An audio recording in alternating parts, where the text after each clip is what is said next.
Hello students, this is your book India and the World. Today we will continue chapter number 2, The State Government of Civics, page number 17.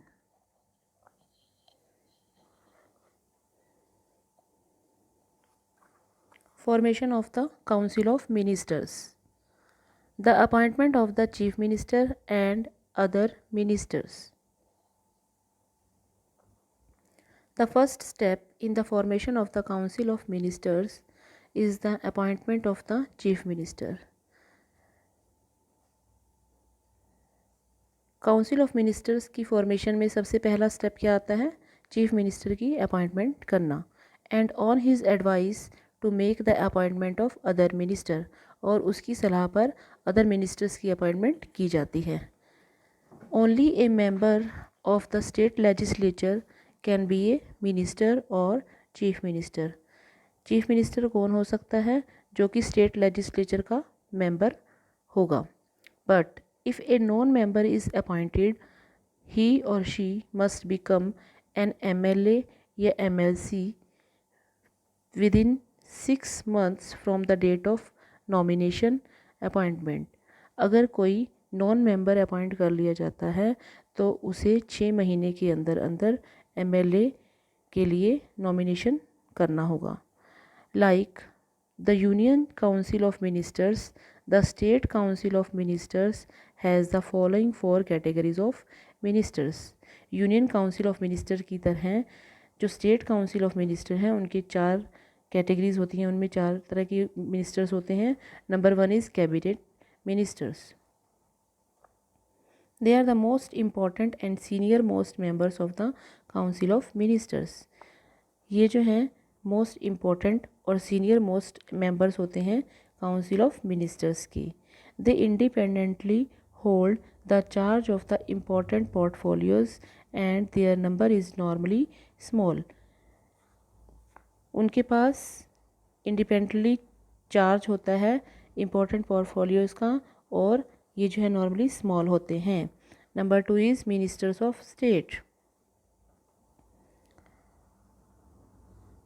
In the second category are listed the ministers of state. Second category में हम क्या लेते हैं? Ministers of state. They sometimes hold the independent charge of the department and at times they may be required to assist the cabinet ministers in the administration of their portfolios. कभी कभी कहते हैं कि वो इंडिपेंडेंट चार्ज लेते हैं department का, और एट टाइम्स वो जो है क्या करेंगे? They may be required to assist the, वो जो है कैबिनेट मिनिस्टर्स को उनके एडमिनिस्ट्रेशन में सहायता करेंगे. They ordinarily do not attend the meetings of the cabinet. वे कैबिनेट की मीटिंग अटेंड नहीं करते. Number 3 is deputy ministers. The deputy ministers form the third category of the council of minister. जो थर्ड कैटेगरी है वो deputy ministers की होती है. They do not hold independent charge of any portfolio. उनके पास कोई इंडिपेंडेंट चार्ज नहीं होता, but are attached with the cabinet ministers. वो कैबिनेट मिनिस्टर्स के साथ जुड़े हुए होते हैं और मिनिस्टर्स ऑफ स्टेट के साथ जुड़े हुए होते हैं. The nature of their work is such as is assigned to them by the minister in charge of the department. उनको वो काम करना पड़ता है जो कि minister in charge of department द्वारा उन्हें सौंपा जाता है. Number 4 is parliament secretaries. They are neither ministers properly so called nor do they hold the charge of any department. कहते हैं कि वो ना तो मिनिस्टर होते हैं और ना ही उनके पास किसी डिपार्टमेंट का चार्ज होता है. They are appointed by the chief minister. वो चीफ मिनिस्टर के द्वारा अपॉइंट किए जाते हैं. And are responsible to him, और उनके प्रति ही रिस्पॉन्सिबल होते हैं. Their chief function is to do the functions authorised by the chief minister. जो चीफ मिनिस्टर के द्वारा उनको फंक्शंस अथोराइज किए जाते हैं वो ही काम करते हैं. Term of office.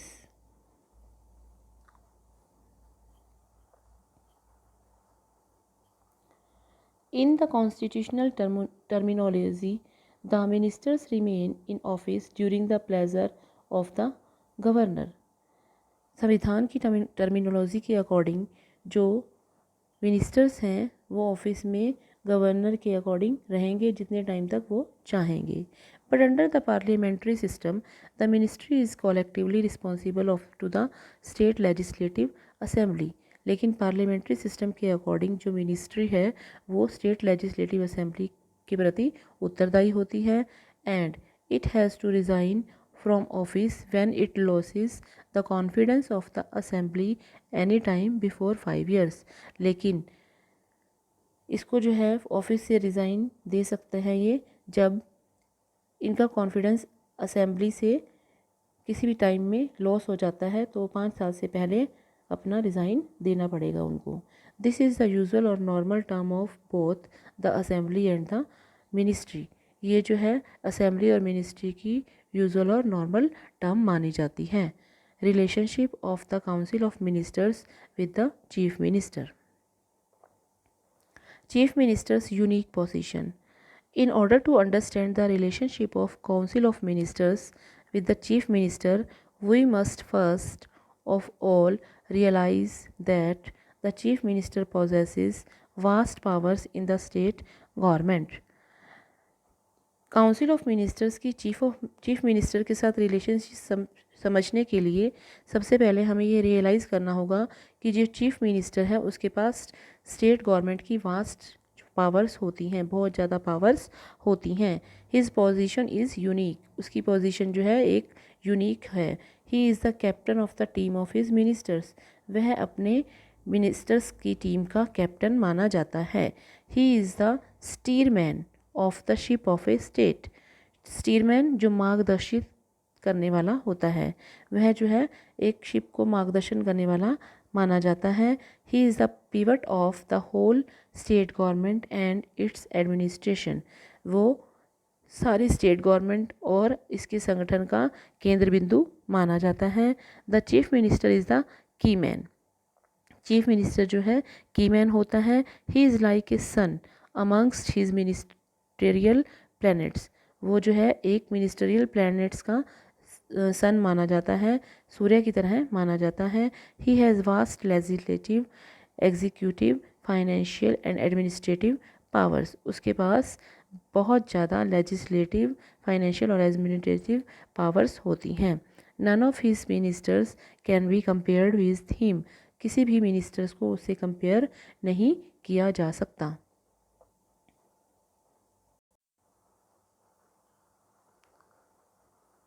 The functions and powers of the chief minister can be divided under the following headings. जो चीफ मिनिस्टर्स के फंक्शंस हैं और पावर्स हैं वो हम निम्न प्रकार से डिवाइड कर सकते हैं. Number 1 is formation of the council of ministers.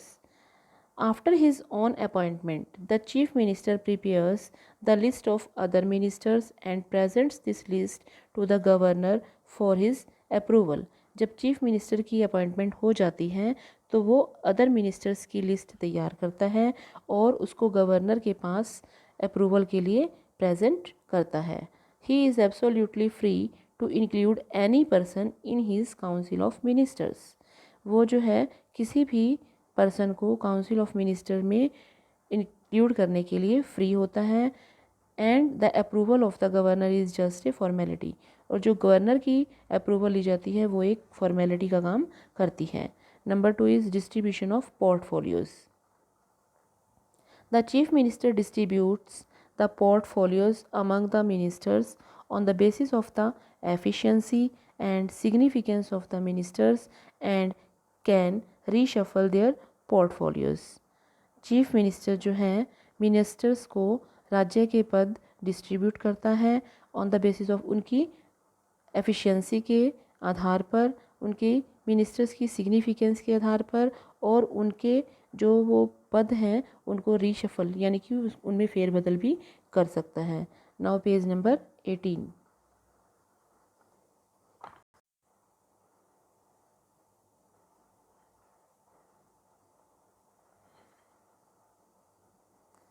Number 3, reorganization of Council of Ministers. The chief minister reorganizes the council of ministers from time to time.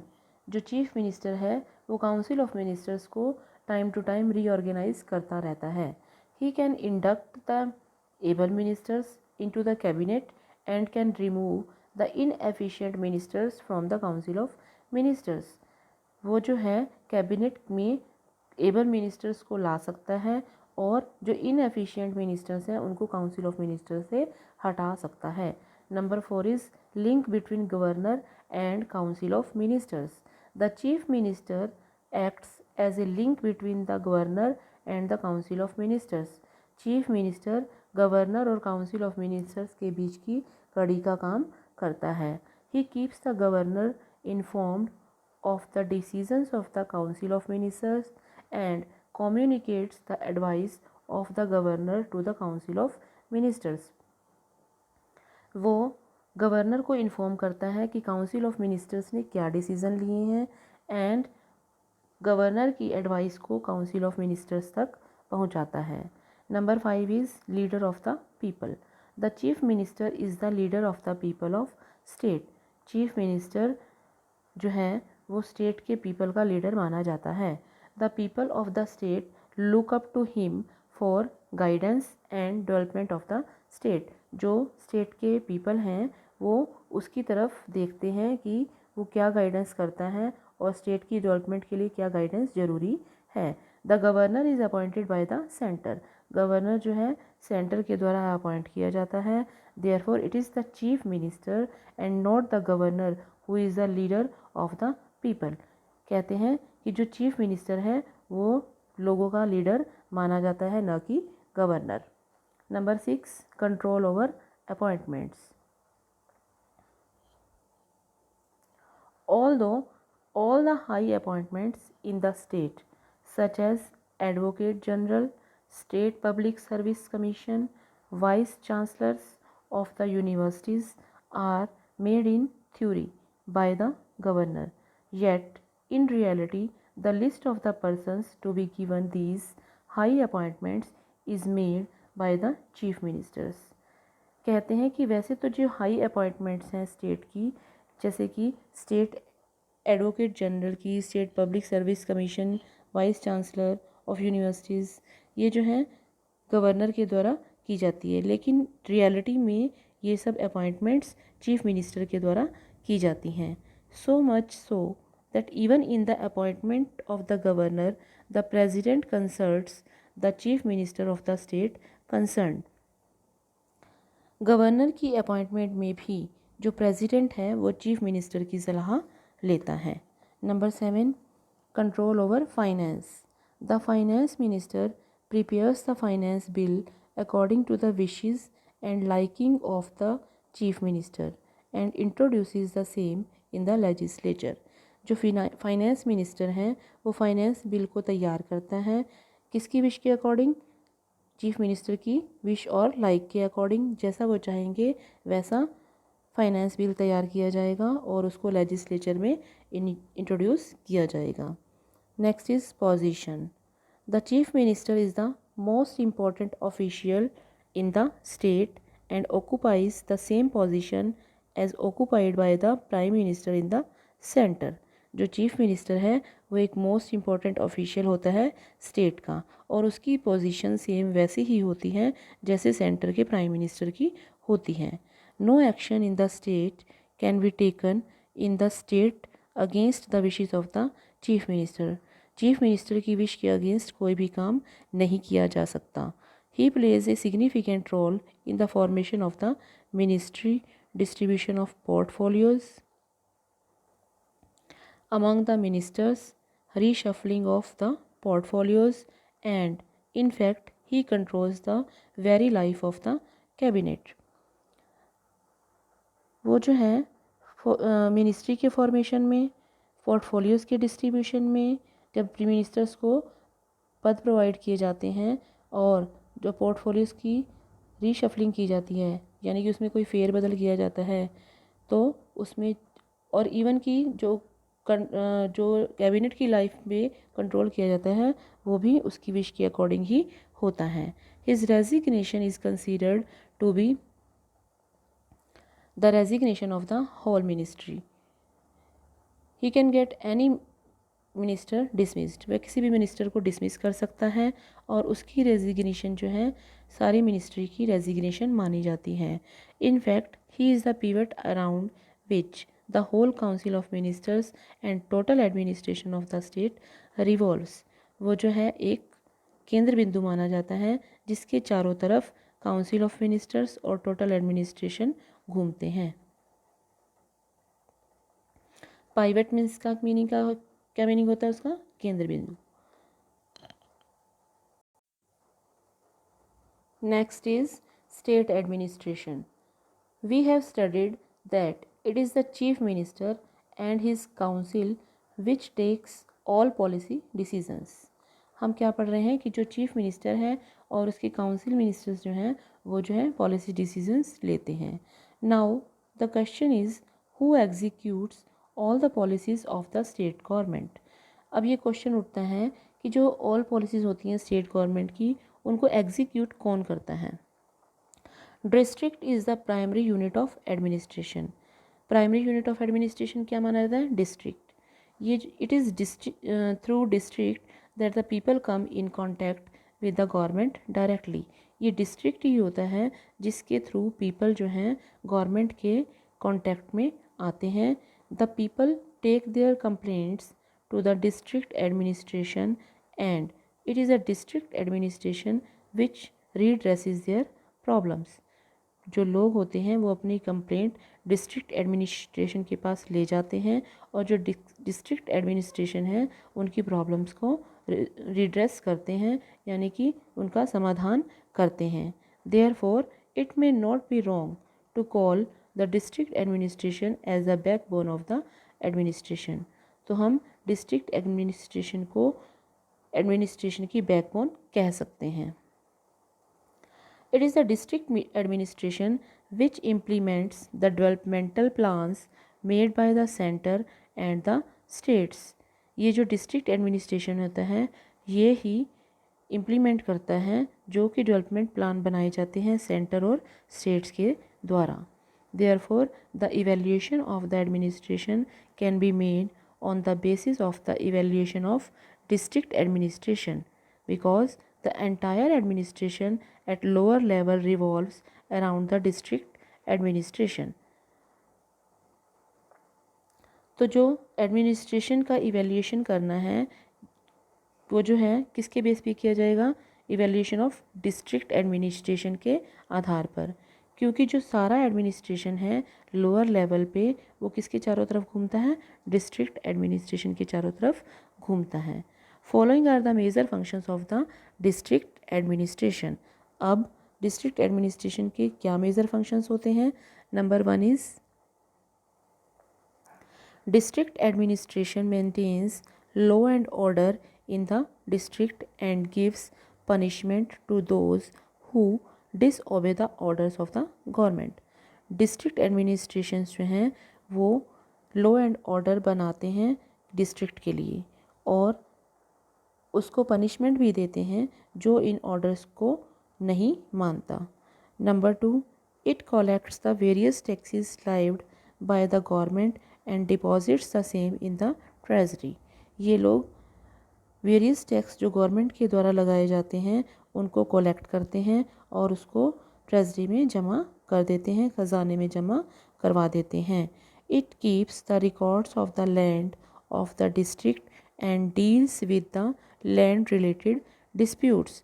ये लोग जो हैं लैंड से रिलेटेड जो डिस्ट्रिक्ट की लैंड है उससे रिलेटेड रिकॉर्ड्स रखते हैं और जो भी डिस्प्यूट होते हैं उससे रिलेटेड डील्स करते हैं, उनके रिकॉर्ड्स भी इनके पास होते हैं। Number 4 it provides justice to the people in civil and criminal cases. ये लोगों को जस्टिस प्रोवाइड करते हैं कोई भी सिविल और क्रिमिनल केस होता है। And for this there is provision of civil and criminal courts. और ये जो केस हैं ये सिविल और क्रिमिनल कोर्ट्स में भी पहुंचाए जाते हैं।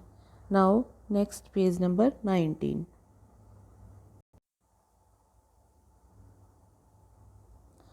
Number 5 is it implements all the developmental plans in the district and evaluates their progress from time to time. ये जो है सारे डेवलपमेंट प्रोग्राम्स को इम्प्लीमेंट करता है और टाइम टू टाइम उसकी प्रोग्रेस को भी इवेल्युएट करते रहते हैं। Number 6 is it evaluates the performance of Panchayati Raj institutions. ये जो हैं Panchayati Raj institutions and urban local bodies की द्वारा की गए काम को भी इवेल्युएट करते हैं। It also helps these bodies in the proper discharge of their duties. ये जो हैं इनकी हेल्प भी करते हैं, जो पंचायती राज इंस्टीट्यूशंस और अर्बन लोकल बॉडीज़ हैं उनकी हेल्प भी की जाती है। The deputy commissioner is the chief executive officer of the district and is known by the name of collector। District का जो चीफ एग्जीक्यूटिव ऑफिसर कौन होता है? डिप्टी कमिश्नर, और उसको हम किस नाम से जानते हैं? कलेक्टर के नाम से जानते हैं। डिस्ट्रिक्ट जज एंड डिस्ट्रिक्ट ऑफिसर एक्सेट्रा, उसको हम डिस्ट्रिक्ट जज और डिस्ट्रिक्ट ऑफिसर के नाम से भी जानते हैं। The entire administration of the district revolves around him.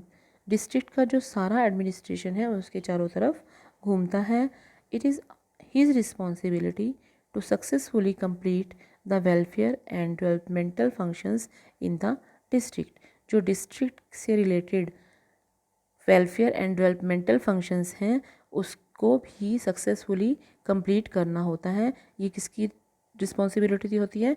Deputy commissioner की।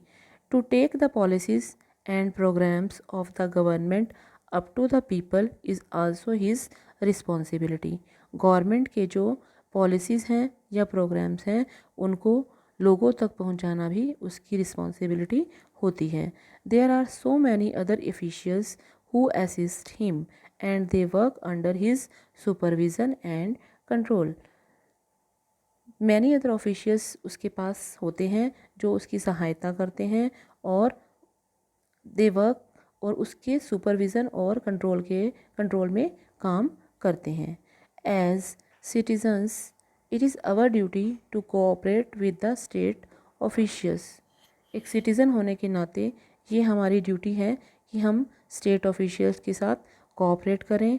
दे are the actual agents through whom laws are executed and ultimately benefit of the same reaches the people through them। ये जो है actual agents होते हैं जिनके through laws execute किए जाते हैं और उनका जो बेनिफिट है वो लोगों तक पहुंचाया जाता है। नीचे आपके पास न्यूज़पेपर रीडिंग दी गई है, इसको आप रीड कर सकते हैं। एंड नेक्स्ट पेज नंबर 20 पर आपको रिकैप्चुलेशन दिया गया है। ये चैप्टर का रिकैप्चुलेशन है, इसको आप रीड कर सकते हैं। Your chapter is completed.